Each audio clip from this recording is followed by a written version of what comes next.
इस समरी की अगर बात की जाए तो ये समरी आपको सिखाएगी कि एग्जैक्टली क्या करना है। इसमें ऑथर ने अलग अलग फ्रेजेस यूज किए हैं जो आपको किसी भी कॉन्वर्सेशन को बेहतर तरीके से हैंडल करने में हेल्प करेंगे। अब आप किसी भी सिचुएशन के लिए खुद को तैयार कर सकते हैं और ऐसे मैजिक फ्रेज सीख सकते हैं जो आपको लोगों से डील करते समय यूज करने चाहिए। इस समरी के खत्म होने तक आप किसी भी कॉन्वर्सेशन को इजीली कंट्रोल कर पाएंगे और अपनी ऑडियंस को एग्जैक्टली वैसा ही रिएक्ट करने पर मजबूर कर देंगे जैसा कि आप चाहते हैं, फिर चाहे वो सेल से जुड़ी हो या फिर किसी प्रेजेंटेशन से। साथ ही आप सीखेंगे कि अजनबियों के साथ या स्ट्रेसफुल सिचुएशन में कॉन्वर्सेशन को कैसे हैंडल करें। आप अपने कस्टमर्स को इजी डिसीजन लेने में हेल्प कर सकते हैं और ऐसी स्किल सीख सकते हैं जिससे सामने वाला आपका टाइम वेस्ट किए बिना तुरंत हाँ या ना में जवाब दे देगा। और पता है सबसे इम्पोर्टेंट स्किल जो आपको सीखनी है वो है सही वक्त पर सही लोगों से कैसे बात की जाए।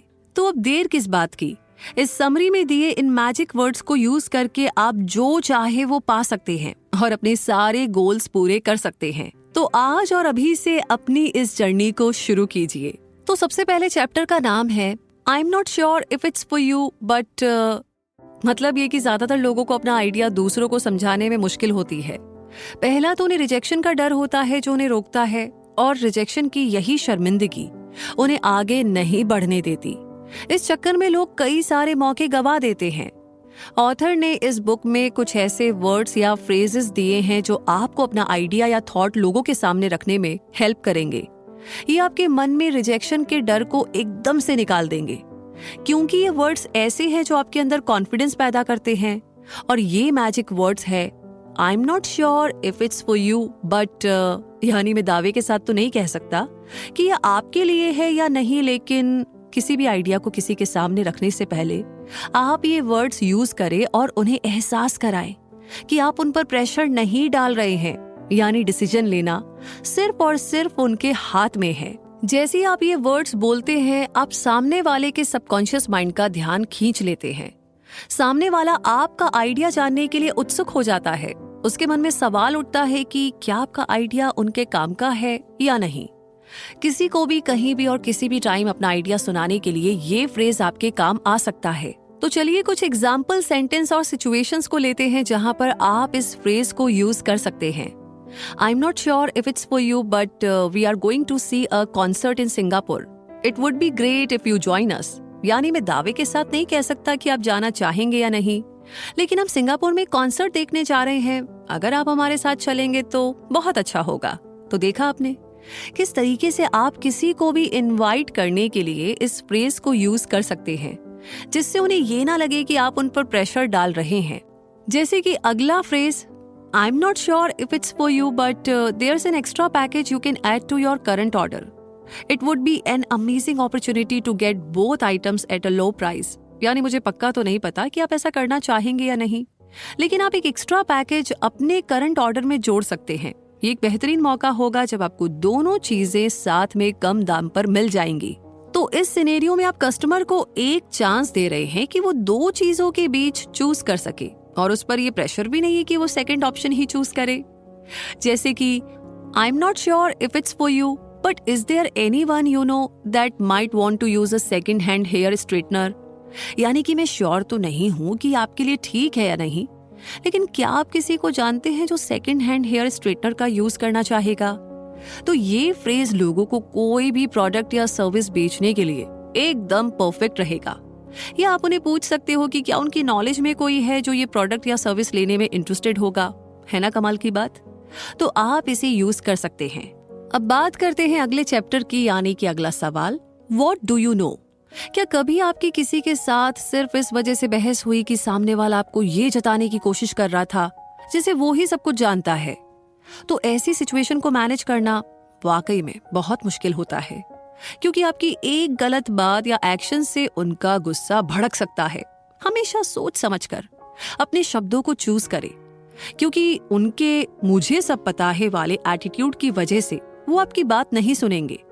और ज्यादातर मौकों पर ऐसा होता ही है कि सामने वाला इसलिए भी आपकी बात नहीं सुनता क्योंकि उसे लगता है कि वो सही है और आप गलत। अब ऐसे में आपको कॉन्वर्सेशन हैंडल करना आना चाहिए ताकि सामने वाले को भी अपनी बात समझाई जा सके ये आप उनके नॉलेज के बेसिस पर सवाल उठाकर कर सकते हैं। पहले आप उनके आइडिया की जड़ तक जाए। यहाँ आप इन मैजिक वर्ड्स का यूज कर सकते हैं। What do you know about? यानी कि आप इस बारे में क्या जानते हैं। इस फ्रेज के जरिए आप सामने वाले को अपनी नॉलेज इवेल्युएट करने का मौका दे रहे हैं, ताकि वो एक बार फिर से सोच ले कि वो सही बोल रहा है या गलत। यहाँ पर ऐसे ही कुछ एग्जाम्पल सेंटेंस और सिनेरियो है जो आपको बताएंगे कि ये magic phrase What do you know about कब यूज करने चाहिए। What do you know about the operations of our company? यानी आप हमारी कंपनी के ऑपरेशन के बारे में क्या जानते हैं। What do you know about the events after Danny's birthday party? यानी डैनी की बर्थडे पार्टी के बाद की घटनाओं के बारे में आप क्या जानते हैं। What do you know about the rules and regulations in this area? यानी आप इस एरिया के रूल्स और रेगुलेशन के बारे में क्या जानते हैं। तो अभी जो एग्जांपल्स हैं, इनमें जो फ्रेज यूज किए गए हैं वो सवाल की फॉर्म में हैं, जिनके जवाब सामने वाले को अपनी नॉलेज के बेस पर देने पड़ेंगे और उन्हें जल्द ही एहसास हो जाएगा कि वो सब्जेक्ट के बारे में क्या वाकई में इतनी नॉलेज रखते हैं कि सही राय दे सके। वैसे ये भी कमाल का सेंटेंस है। आगे बढ़ते हैं और अब जानते हैं जस्ट इमेजिन, यानी कि अगर बात ऑप्शन की आए तो इंसान 2 बार डिसीजन लेता है, एक बार अपने माइंड में और दूसरी बार रियलिटी में। तो आम तौर पर हम मन ही मन इमेजिन करने लगते हैं कि अगर हम सिचुएशन के हिसाब से एग्री कर लेते हैं तो क्या होता। तो जो चीज आपने माइंड में देखी वो आपको अगर सही लगेगी तभी आप ऑप्शन से एग्री करेंगे। हालांकि अगर आप खुद को इमेजिन करते हुए नहीं देख रहे हैं तो आप ऑफर रिजेक्ट कर देंगे। इसलिए यही सेम चीज हमें ऑडियंस के साथ भी करनी है। जो चीज इंपॉर्टेंट है उसे अपनी ऑडियंस को इमेजिन करने का मौका दीजिए, खासकर बिजनेस में। लेकिन ये आप करेंगे कैसे। बचपन में हम जैसे ही ये वर्ड सुनते थे बहुत समय पहले, तो तुरंत हम मन ही मन कुछ इमेजिन करना शुरू कर देते थे। लेकिन बड़े होने पर ना ये बात नहीं रहती। बात की शुरुआत जस्ट इमेजिन फ्रेज से स्टार्ट करने से आपकी ऑडियंस को टाइम मिल जाता है कि जिस सिनेरियो की आप बात कर रहे हैं वो उसके बारे में सोच सके। अगर साथ में विजुअल कंटेंट भी हो तो ऑडियंस और भी अट्रैक्ट होगी और उसे रियलिटी में बदलने के लिए मोटिवेट होगी। तो ये कुछ और एग्जाम्पल सेंटेंस है जहां पर आप जस्ट इमेजिन फ्रेज यूज कर सकते हो, जैसे कि just imagine next year we will be in Paris, यानी जस्ट इमेजिन अगले साल हम पेरिस में होंगे। Just imagine your wife's face when she sees you finish this, यानी तुम्हारी पत्नी जब तुम्हें ये काम पूरा करते हुए देखेगी तो इमेजिन करो कि उसका चेहरा कैसा होगा। Just imagine how your coworkers would react if they knew about this, यानी इमेजिन करो कि अगर तुम्हारे को-वर्कर्स को इस बारे में पता होता तो वो कैसे रिएक्ट करते। तो यहाँ पर जितने भी एग्जाम्पल है इनमें एक क्लियर पिक्चर क्रिएट करने के लिए फ्रेज का इस्तेमाल किया गया है कि फ्यूचर में अगर कोई चीज होगी तो कैसी होगी। जस्ट इमेजिन वर्ड्स ऑडियंस को फ्रीडम देते हैं कि वो अपना खुद का सिनेरियो क्रिएट कर सके। हालांकि ये पावर आपके हाथ में है कि आप उनसे क्या इमेजिन करवाना चाहते हैं। इसी के साथ आगे अगला chapter, when would be a good time, यानी कि टाइम जो है वो दुनिया की सबसे कीमती चीज है, ये तो आप मानते ही हैं। खासकर बिजनेस की दुनिया में तो टाइम की बहुत ज्यादा इंपॉर्टेंस है। बड़ी कंपनीज में अपना प्रोडक्ट प्रमोट करते समय आमतौर पर फेलियर का कारण यही होता है कि उनके पास टाइम की कमी होती है, जिसके चलते वो आपके प्रोडक्ट के बारे में ज्यादा सोच ही नहीं पाते। सिर्फ प्रोडक्ट्स ही नहीं बल्कि उनके पास आपकी सर्विसेज और आइडियाज पर ध्यान देने का भी टाइम नहीं होता है। भला कोई आपका प्रपोजल कैसे रिजेक्ट कर सकता है, तब उसने आपका प्रपोजल सुना ही नहीं है। When would be a good time, यानी कौन सा समय ठीक रहेगा, फ्रेज ऐसे सिनेरियो को डील करने के लिए एकदम परफेक्ट है। ये मैजिकल वर्ड्स ऑडियंस के सबकॉन्शियस माइंड में क्लिक करते हैं, उनके पास आपके लिए टाइम ही टाइम है। ये बड़ी ही केयरफुल तरीके से रिजेक्शन को हटाकर ऑडियंस को ये एहसास कराते हैं कि डिस्कशन के लिए टाइम निकाला जा सकता है। चलिए कुछ एग्जाम्पल और सिचुएशन लेते हैं जहां पर ये फ्रेज आपके काम आ सकते हैं। When would be a good time to talk about this again? हम इस बारे में दोबारा कब बात कर सकते हैं। When would be a good time for me to start working with you? यानी मैं कब आपके साथ काम करना शुरू कर सकता हूँ। तो जनरल टाइम फ्रेम को पहचानने के बाद ये ध्यान रहे कि एक स्पेसिफिक टाइम शेड्यूल के अंदर वो आपको समय दे सके। ये इसलिए जरूरी है ताकि ये पक्का किया जा सके कि कॉन्वर्सेशन अभी भी आपके कंट्रोल में रहे और आप ये मौका ना गंवा दे। वैसे अगला मौका है अगले फ्रेज में, यानी कि अगला chapter, I am guessing you haven't got around to, यानी कि कई बार सामने वाले के जवाब का इंतजार करना और जो आपने सामने वाले को काम बोला था उसके फिनिश होने का इंतजार करना बहुत ही फ्रस्ट्रेटिंग लगता है, खास करके तब जब पहले ही काफी देर ऑलरेडी हो चुकी हो। कुछ टाइम के बाद आप सिचुएशन को फॉलो अप करते हो और उनसे अपडेट मांगते हो। हालांकि इसमें सबसे ट्रिकी पार्ट है अपनी रिक्वेस्ट दूसरों तक कम्युनिकेट करना। अपने सवाल को इस तरीके से फ्रेज करना जरूरी है जिससे सामने वाले को इंसल्ट फील ना हो। यहाँ पर ऑथर मैजिक वर्ड्स यूज करने की सलाह देते हैं। I am guessing you haven't got around to से सेंटेंस शुरू करे। ये फ्रेज सामने वाले को शर्मिंदगी से बचा पाएगा, जिससे कि वो आपकी फॉलो अप रिक्वेस्ट को अवॉइड नहीं कर पाएंगे और वही बहाना बार बार रिपीट नहीं करेंगे। फॉलो अप के लिए पूछते समय ये फ्रेज काफी हेल्पफुल होता है, क्योंकि ये एक नेगेटिव सजेशन से शुरू होता है। एक नेगेटिव कोट से शुरू करना आपको एंड में पॉजिटिव रिप्लाई देगा। तो आइए एक नजर डालते हैं कुछ एग्जांपल्स पर जहां पर आप मैजिक फ्रेज यूज कर सकते हैं। I am guessing you haven't got around to preparing the files I asked for yet. यानी मुझे लगता है कि आपने अभी तक मेरे द्वारा मांगी गई फाइलों को तैयार करना शुरू नहीं किया है। I am guessing you haven't got around to deciding whether you want to take the project or not yet. यानी कि मुझे लगता है कि आपने अब तक ये तय नहीं किया है कि आप ये प्रोजेक्ट लेना चाहते हैं या नहीं। I am guessing you haven't got around to choosing a final date for the conference yet. यानी मुझे लगता है कि आपने अभी तक कॉन्फ्रेंस के लिए फाइनल डेट नहीं सोची है। तो इन फ्रेजेस को यूज करने के दो रिजल्ट निकलेंगे। पहला तो ये कि वो आपकी रिक्वेस्ट को पूरा करेंगे और इसे पूरा करने पर प्राउड फील करेंगे। दूसरा कि अगर वो अभी फिनिश नहीं कर पाए हैं तो उसे जल्द से जल्द पूरा करने की पूरी कोशिश करेंगे। इसी के साथ बढ़ते हैं अगले चैप्टर की तरफ, सिंपल स्वैप्स। यानी कि कई बार हम ऐसी डिफिकल्ट सिचुएशन में होते हैं जब हमारे सवालों का जवाब कोई देना ही नहीं चाहता। ऐसी सिचुएशन का सबसे कॉमन एग्जाम्पल है जब आप कोई स्पीच या प्रेजेंटेशन के लास्ट में पूछते हैं, do you have any questions? यानी क्या आप कुछ पूछना चाहते हैं? ज्यादातर ऐसे मौकों पर पूरे रूम में खामोशी छा जाती है। तो ये phrase do you have any questions, ये ऑडियंस को अनकंफर्टेबल फील कराता है। ये हमारे सबकॉन्शियस माइंड को ट्रेन करता है कि हम ये सोचे कि काश हमें कुछ सवाल पूछ लेने चाहिए थे। यानी ये सवाल एंड में ऑडियंस को स्टूपिड फील कराता है। लेकिन अपने सवाल पूछने के तरीके में एक सिंपल स्वैप से आप अपनी ऑडियंस का रिस्पॉन्स चेंज कर सकते हैं। तो do you have any questions से what questions do you have for me, यानी आपके पास मेरे लिए क्या सवाल है, ये बोलना ज्यादा बेहतर होगा। दूसरे स्टेटमेंट में आपको ऑडियंस से ज्यादा पॉजिटिव रिस्पॉन्स मिलने की उम्मीद है। वो शायद कुछ सवाल लेकर आपके पास आए या फिर कोई सवाल नहीं है या हमें सब ठीक से समझ आ गया है, ये बोल करके रिप्लाई करे। अपने सवाल पूछने का तरीका चेंज करके आप कॉन्वर्सेशन को लीड कर पाएंगे और ये पक्का कर पाएंगे कि ऑडियंस रिप्लाई दे। ये मेथड बातचीत के अलग अलग फॉर्म में अप्लाई किया जा सकता है, चाहे वो लिखा गया हो या बोला गया हो। ये कुछ एग्जाम्पल, सिचुएशन और सेंटेंस हैं जहां पर आप सिंपल स्वैप यूज कर सकते हैं। Do you have any suggestions for the presentation को बदलकर what additional remarks do you have for the presentation पूछिए। Can I know your address के बजाय where's the best place we can meet ऐसा पूछिए। Can I see you next week के बजाय when's the best time we can meet again ऐसा पूछिए।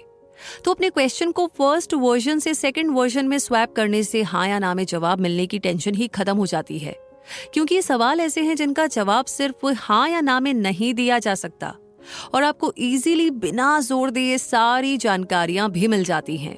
तो काफी सारी इंटरेस्टिंग फ्रेजेस जानने के बाद अब अगले चैप्टर में हम जानेंगे 2 टाइप्स ऑफ पीपल, यानी कि आपके प्रेजेंट में लिए गए डिसीजन आपके पूरे फ्यूचर को इम्पैक्ट कर सकते हैं। अगर आपके सामने 2 ऑप्शन रखे गए तो आपको बेहद सोच समझकर कोई एक चूज करना होगा।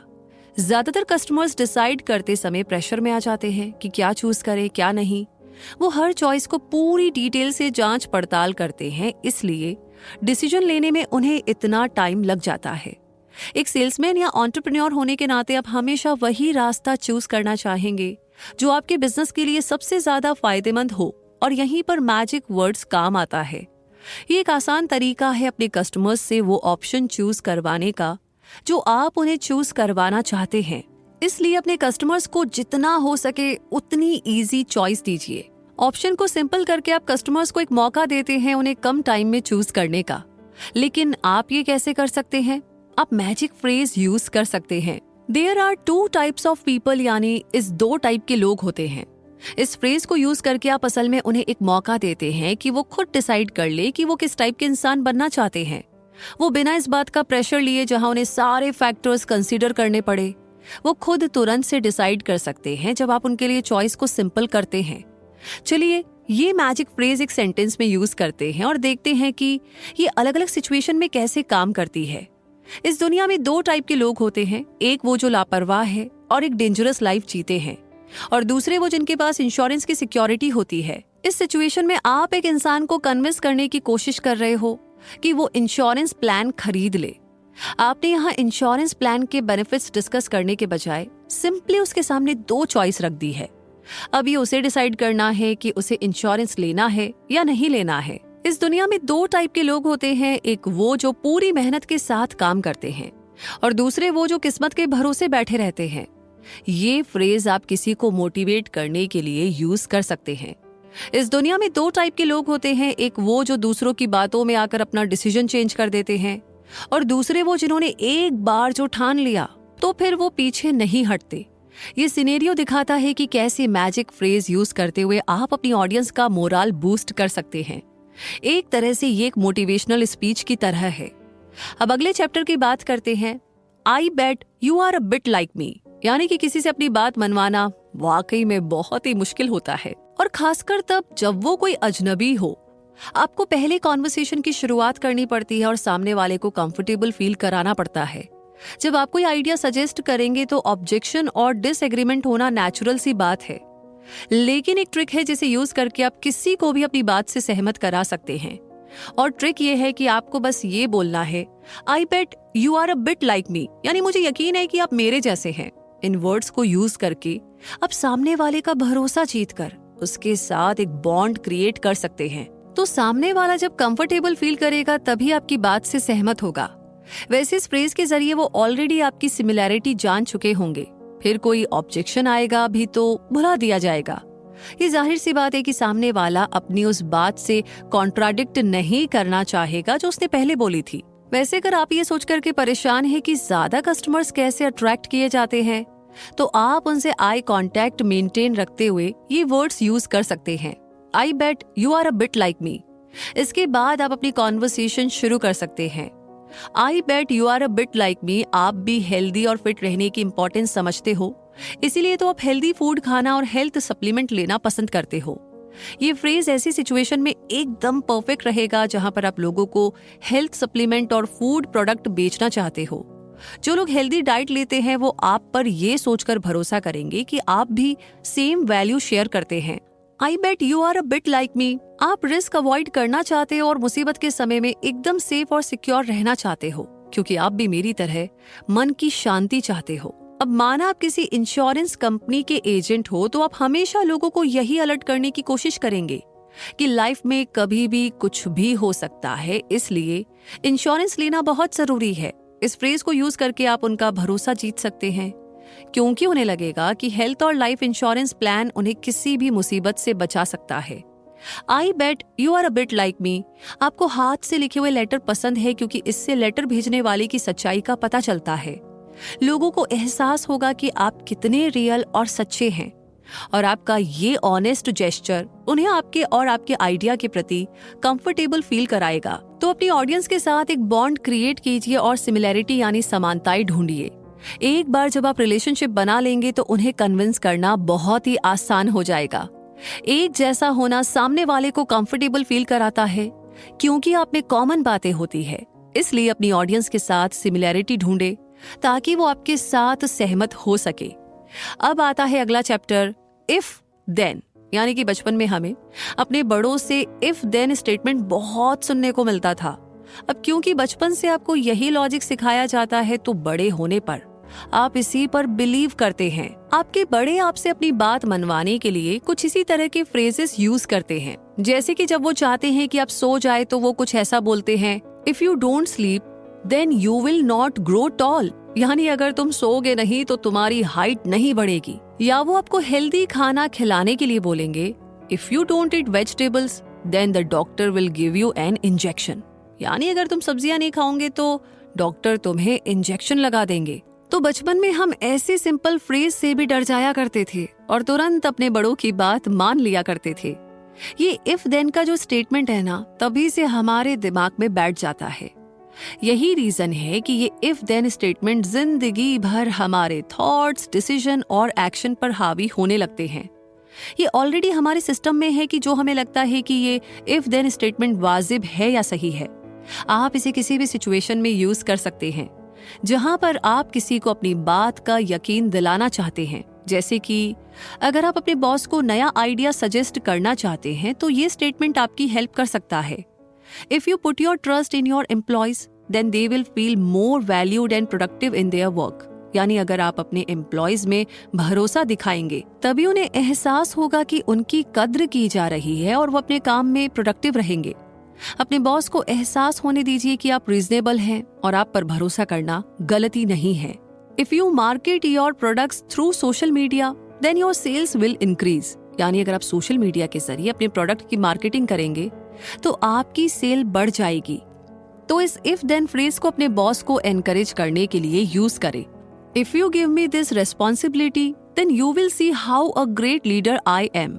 यानी अगर आप मुझे जिम्मेदारी सौंपेंगे तभी तो आप देख पाएंगे कि मैं एक काबिल लीडर हूँ। अपने बॉस को मनाने और अपनी स्किल दिखाने के लिए इस सेंटेंस का इस्तेमाल करें। इफ देन फ्रेज के कई सारे एडवांटेज है जिसकी हेल्प से आप अपनी ऑडियंस को देखने का नया नजरिया देने में हेल्प कर सकते हैं और वो समझ जाएंगे कि आपका प्रपोजल कैसे अच्छे कस्टमर्स ला सकता है। आप उन्हें खुद सिनेरियो और रिजल्ट एनालाइज करने देना ताकि उन्हें पता चल जाए कि आप कितने रीजनेबल हैं। यह आपकी ऑडियंस को इन्फ्लुएंस करेगा कि वो आपके ऑफर पर भरोसा करे क्योंकि वो इसका रिजल्ट पहले ही देख चुके होंगे। अब आता है अगला चैप्टर जो कहता है डोंट वरी। वैसे ये लाइन जो है, ये फ्रेज जो है बहुत ही कमाल का है। तो क्या आप किसी को शांत और रिलैक्स्ड रहने में हेल्प करना चाहते हैं तो सिर्फ इतना कह दीजिए डोंट वरी। आप देख सकते हैं कि कैसे ये दो सिंपल से शब्द लोगों को टेंशन रिलीज करने में हेल्प करते हैं। जब भी आपको कोई नर्वस और स्ट्रेस्ड इंसान नजर आए तो उसे बस ये दो शब्द कहें और देखिए कि उन्हें कितना रिलैक्स फील होता है। उन्हें पता चल जाएगा कि कोई तो है जो उन पर विश्वास करता है और टेंशन लेने की जरूरत नहीं है। आप उन्हें भरोसा दिलाइए। वो घबराएंगे लेकिन आपको घबराना नहीं है, बल्कि उन्हें ये फील कराना है कि सब कुछ कंट्रोल में है। Don't worry. तो जो ये डोंट वरी फ्रेज है ये स्ट्रेसफुल सिचुएशन में बहुत ही काम आता है। इसका एक अच्छा एग्जाम्पल है जब आपका कोई कलीग प्रेजेंटेशन से पहले घबराने लगता है तो ऐसे में आप ये फ्रेज यूज कर सकते हैं। Don't worry, I am here to help you. यानी चिंता मत करो, तुम्हारी मदद के लिए मैं हूं ना। Don't worry, you will get through this, I trust in you. यानी चिंता मत करो, मुझे यकीन है कि तुम इसे पार कर लोगे, मुझे तुम पर भरोसा है। Don't worry, you have prepared for this all night, you can do this. यानी चिंता मत करो, तुमने पूरी रात जागकर इसके लिए तैयारी की है, तुम ये कर सकते हो। तो किसी से इन शब्दों को सुनकर बड़ी तसल्ली मिलती है। कई बार इंसान के मन का डर और हद से ज्यादा सोचने की आदत खराब परफॉर्मेंस का कारण बनती है। ऐसे में काबिल से काबिल इंसान भी गलती कर बैठता है। किसी को सिर्फ स्ट्रेस और घबराहट की वजह से फेल होते देखना उसके टैलेंट की बर्बादी है। ऐसे में ये दो शब्द डोंट वरी बड़े काम आते हैं, जो इंसान को तसल्ली देते हैं और उसे इंस्पायर करते हैं कि हाँ वो कुछ कर सकता है। तो ये हमने जाना डोंट वरी के बारे में। अब अगले चैप्टर में जानते हैं व्हाट हैपेंस नेक्स्ट। यानी कि अगले स्टेप तक जाना अनकंफर्टेबल और अजीब लगता है, खासकर तब जब आपने सारी जानकारियां दे दी हो और सामने वाला कोई भी डिसीजन नहीं ले पा रहा हो। आप ऐसी सिचुएशन में एग्रेसिव और स्ट्रेट फॉरवर्ड भी नहीं बन सकते, जिस वजह से डिसीजन लेने का प्रोसेस और भी स्ट्रेसफुल बन जाता है। तो ऐसे में आपको करना ये होगा कि आगे बढ़कर कॉन्वर्सेशन की कमांड ये कहते हुए अपने हाथ में लो व्हाट हैपेंस नेक्स्ट, यानी कि आगे क्या। अपना प्रपोजल प्रेजेंट करने के बाद नेक्स्ट स्टेप शेयर करो और देखो क्या ऑडियंस डील एक्सेप्ट करने को तैयार है या नहीं। ये फ्रेज प्रेजेंटेशन को कंप्लीट करके कॉन्वर्सेशन को क्लोज करती है। आप व्हाट हैपेंस नेक्स्ट फ्रेज को यूज करते हुए सवाल पूछ सकते हैं, ये देखने के लिए कि क्या वो आपकी डील के साथ आगे बढ़ने के लिए तैयार हैं या नहीं। यहाँ पर कुछ एग्जाम्पल्स हैं। What happens next is that we will draft the contract and finalize the details. We will send you the documents so you can review them, and we can set up another meeting. Where do you prefer these files to be sent? यानी कि आगे हम contract का draft तैयार करेंगे और details को finalise करेंगे। हम आपको डॉक्यूमेंट भेजेंगे ताकि आप रिव्यू कर सके एंड उसके बाद हम एक मीटिंग फिक्स कर सकते हैं। आप इन फाइल्स को कहाँ रिसीव करना चाहते हैं? ठीक इसी तरीके से कुछ ऐसा भी हो सकता है। What happens next is that we will call our field team to have an inspection of your house. They will come tomorrow morning to do the survey. Is 9 in the morning a good time for you? यानी आगे हम अपनी field team को आपके घर का inspection करने के लिए कहेंगे। वो कल सुबह सर्वे करने के लिए आएंगे। क्या सुबह 9 बजे का समय ठीक रहेगा? तो अब अगर इन सवालों के जवाब सामने वाले ने पॉजिटिव तरीके से दिए तो यानी वो आपके प्रपोजल पर नेक्स्ट कदम लेने को तैयार है। ये ध्यान रहे कि आप उनसे सिंपल सवाल ही पूछें ताकि वो इजीली और ज्यादा सोच विचार किए बगैर फौरन जवाब दे सके। उन्हें नेक्स्ट स्टेप तक लीड कीजिए जिससे कि वो जल्द से जल्द डिसीजन ले सके और आपको कमिटमेंट दे सके। इसी के साथ अगला chapter what makes you say that, यानी कि किसी की बात से सहमत ना होना नेचुरल है क्योंकि हम सबके अलग अलग बिलीव्स और ओपिनियन होते हैं, लेकिन इससे बहस और झगड़े की पॉसिबिलिटी भी बढ़ जाती है। जब हम किसी की बात को क्रिटिसाइज करते हैं और उनके स्टेटमेंट के खिलाफ कुछ कहते हैं तो ऐसा करने से बहस होने के चांसेस बढ़ जाते हैं। सामने वाले को हमारी बात पसंद ना आई तो वो उसे रिजेक्ट कर सकता है। तो बहस से बचने और शांति बनाए रखने के लिए अगर आप मन मारकर उनकी बात मान भी लेते हैं तो इसका कोई फायदा नहीं है। एक तो सामने वाले को पूरी पावर मिल जाएगी और कॉन्वर्सेशन का कंट्रोल उसके हाथ में आ जाएगा, और दूसरा उसका ईगो बढ़ेगा जिससे वो आगे भी अपनी बात मनवाता रहेगा। खासकर ऐसे इंसान जब आपके कस्टमर्स हो तो आप बिल्कुल भी उनसे बहस नहीं कर सकते, इसलिए उन्हें कॉन्वर्सेशन लीड करने का मौका ही ना दे। जो भी उनके ऑब्जेक्शन है उन्हें इस फ्रेज से हैंडल करे, what makes you say that. इस फ्रेज की हेल्प से कस्टमर्स के साथ आप इजीली नेगोशिएट कर पाएंगे। उनसे ये सवाल पूछकर आप कॉन्वर्सेशन को अलग डायरेक्शन में मोड़कर किसी भी तरह की बहसबाजी से बचेंगे। हमेशा सवाल पूछकर कॉन्वर्सेशन का कंट्रोल अपने हाथ में रखो। आप ये स्टेटमेंट ट्राई कर सकते हो। अगर कस्टमर बोले मैं अभी बहुत बिजी हूँ, मुझे नहीं लगता कि मेरे पास इस प्रोडक्ट को यूज करने का समय है, तो आप पूछिए किस वजह से आप ऐसा कह रहे हैं। अगर कस्टमर ये कहे ये खरीदने से पहले मुझे अपने पति से पूछना होगा, तो आप पूछ सकते हैं आपको ऐसा क्यों लगता है। तो सामने वाले से ये सवाल करके आप उन्हें अपने ऑब्जेक्शन पर फिर से सोचने का मौका देते हैं। वो मन ही मन ये सोचने पर मजबूर हो जाएंगे कि क्या वाकई में उनका ऑब्जेक्शन सही है। इसके अलावा आपको भी उनके पॉइंट ऑफ व्यू से देखने का मौका मिलेगा और आपको अंदाजा हो जाएगा कि चीजें आपके फेवर में जाने वाली है या नहीं। जब आप उन्हें समझेंगे तो ये जान पाएंगे कि बेकार की बहस करने के बजाय कैसे अपने कस्टमर्स की हेल्प की जाए। और इसी के साथ अब अगला chapter before you make your mind up, यानी कि कई लोगों का गोल होता है कि वो दूसरों के मुंह से किसी भी कीमत पर हाँ तो बुलवाना ही चाहते हैं, लेकिन दूसरों से अपनी बात मनवाना और उन्हें कन्विंस करना बहुत मुश्किल काम है। अलग अलग परवरिश और माहौल में पले बड़े होने के कारण हम सबके अलग अलग बिलीफ्स होते हैं और हम अलग अलग प्रिंसिपल्स फॉलो करते हैं। किसी से बात करते समय आपको पता चलता है कि वो आपकी बात से सहमत है या नहीं। आप भी अगर कभी ऐसी सिचुएशन में फंस जाए तो ये फ्रेज यूज कर सकते हैं, before you make your mind up, यानी कोई फैसला लेने से पहले। इससे सामने वाला अपने डिसीजन पर दोबारा गौर करेगा और शायद वाली सिचुएशन में आ जाएगा। अगर आपको लगे कि वो ना बोलने वाले हैं तो इन सारे स्टेटमेंट्स को यूज करें। ये कुछ एग्जांपल्स हैं। Before you make your mind up, let's take a break. You can talk to your family and close friends to review the influence this can make on your life, यानी इससे पहले कि आप अपना मन बना ले, आइए एक ब्रेक लीजिए। आप अपने परिवार और करीबी दोस्तों से बात कर सकते हैं और इस बारे में सोच सकते हैं कि इसका आपके जीवन पर क्या असर पड़ने वाला है। Before you make your mind up, let me review the features of this product that you have decided to reject, यानी कि इससे पहले कि आप अपना मन बना ले, मुझे इस प्रोडक्ट के फीचर्स को रिव्यू करने दीजिए जिसे आपने रिजेक्ट कर दिया है।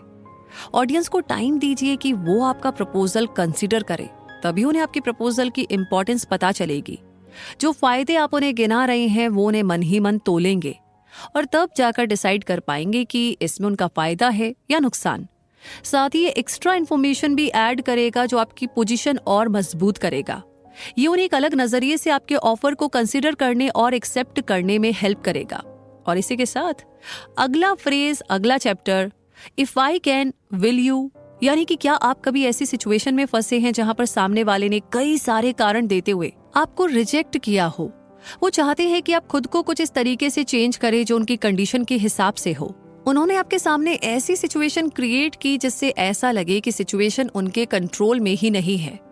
अगर ऐसा है तो आप ये सवाल यूज कर सकते हैं, if I can will you, यानी अगर मैं कर दूं तो क्या आप मान जाएंगे, ये देखने के लिए कि क्या वो वाकई में मजबूर है या फिर सिर्फ आपको रिजेक्ट करने के लिए ऐसा बोल रहे हैं। हो सकता है कि कस्टमर आपको ये कहते हुए मना कर दे कि वो आपका प्रोडक्ट कम प्राइस में लेना चाहते हैं, तब आप ऐसा बोल सकते हैं, if I can lower the price will you bye my product, यानी अगर मैं प्रोडक्ट की प्राइस कम कर देता हूं तो क्या आप इसे खरीदेंगे। इस सवाल का जवाब पता होने पर आपको बेटर डिसीजन लेने में हेल्प मिलेगी। ये आपको मार्केट में अपने कंपटीशन के बारे में बेहतर नजरिया देगा या फिर आपको फीडबैक देगा कि प्रॉब्लम आपके प्रोडक्ट में है जिसके चलते कस्टमर्स दूर भाग रहे हैं। तो आप इस नॉलेज को ये जानने के लिए यूज कर सकते हैं कि आपको किस एरिया में सुधार करने की जरूरत है।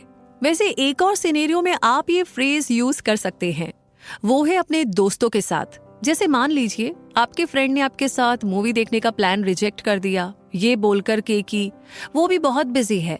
तो आप अपने दोस्त से पूछ सकते हैं, अगर मैं मूवी जाने के प्लान को अगले हफ्ते शिफ्ट कर दूं तो क्या तुम मेरे साथ चलोगे। उसका जवाब सुनकर आपको पता चल जाएगा कि वो वाकई में बिजी है या मना करने की वजह कुछ और है। अब हो सकता है कि उसे वो मूवी पसंद ही ना हो, या फिर हो सकता है कि उसे आपकी कंपनी पसंद ना हो। तो यहाँ से आप सिचुएशन को और जो चॉइस आप लेंगे उसे बेहतर समझ सकते हैं। आप इस ट्रिक को अपने करीबी रिश्तों में भी यूज कर सकते हैं। लॉन्ग डिस्टेंस रिलेशनशिप्स कई बार प्रॉब्लमेटिक हो सकते हैं, तो ऐसे में अक्सर हम ऐसे पॉइंट पर पहुंच जाते हैं जहां पर ये जानना जरूरी होता है कि सामने वाला हमारे साथ अपना फ्यूचर देख रहा है या नहीं। ऐसी सिचुएशन में आप पूछ सकते हैं, अगर मैं तुम्हारे शहर में शिफ्ट हो जाऊं तो क्या तुम इस रिलेशनशिप के लिए कमिटमेंट करोगे। फिर आप डिसाइड कर सकते हैं कि आपका रिलेशनशिप आगे कैसे प्रोग्रेस करेगा, या आपको इसे अगले स्टेप तक ले जाना चाहिए या नहीं। ऐसी सिचुएशन में आपको उस बात को पूरा करने की जरूरत नहीं है, क्योंकि ये सिंपली एक सवाल है जो आपको अगला कदम या डिसीजन लेने में हेल्प करेगा। सामने वाला आपको या तो ईमानदारी से जवाब दे देगा या फिर आपको इस रिलेशनशिप को अगले लेवल तक ले जाने से रोक देगा। लेकिन अगर आप दोनों ही इस नए कंडीशन के लिए माने जाते हो तो अब यहाँ से आप कमिट कर सकते हो। इससे आपको बेस्ट ऑप्शन प्रेजेंट करने का मौका मिल जाएगा, जिससे कि आप वो गोल अचीव कर पाओगे जो आप लेकर चले थे। और इसी के साथ हम पहुंच गए हैं फाइनली इस समरी के कंक्लूजन पर, यानी कि हमें कौन कौन सी बातें याद रखनी है, कहाँ कहाँ कौन कौन से सेंटेंस यूज करने हैं। तो चलिए एक बार फिर से दोहराते हैं।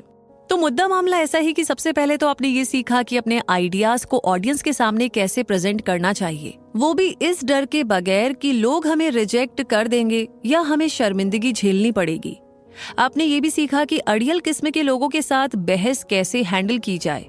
जब आप बेहद शांत तरीके से उनकी नॉलेज के बेस पर उनसे सवाल करते हैं तो उन्हें भी अपने ओपिनियन के बारे में सोचने का मौका मिल जाता है। दूसरी चीज जो आपने सीखी, अपनी ऑडियंस को अपने आइडियाज के साथ एग्री करवाने का एक तरीका ये भी है कि आप उन्हें वो सिनेरियो इमेजिन करने दीजिए जिसके बारे में आप उन्हें एक्सप्लेन कर रहे हैं। इससे आपकी ऑडियंस एक्शन लेने के लिए मोटिवेट होगी। साथ ही आप सीखेंगे कि उनके सबकॉन्शियस माइंड को कैसे ट्रेन करना है कि उन्हें ये एहसास हो कि उनके पास आपके और आपके आइडियाज के लिए टाइम ही टाइम है। तीसरा, आपने सीखा कि बिना ज्यादा डिमांडिंग के या ज्यादा जोर दिए लोगों से फॉलोअप कैसे करें। अपने सवाल को थोड़ा सा घुमाकर पूछने से बातचीत की डोर आपके हाथ में आ जाती है। इससे होगा ये कि ऑडियंस आपको वो जानकारियां देगी जो आप उनसे चाहते हैं और उन्हें ऐसा भी नहीं लगेगा कि आप उनकी प्राइवेसी में दखल दे रहे हैं। साथ ही आपने सीखा कि कैसे आप अपने कस्टमर्स के डिसीजन उन्हें दिए गए ऑप्शंस को सिंप्लीफाई करके अपने मन मुताबिक इन्फ्लुएंस कर सकते हैं, या सिंपल शब्दों में कहे तो कस्टमर्स वही डिसीजन लेंगे जैसा कि आप चाहते हैं।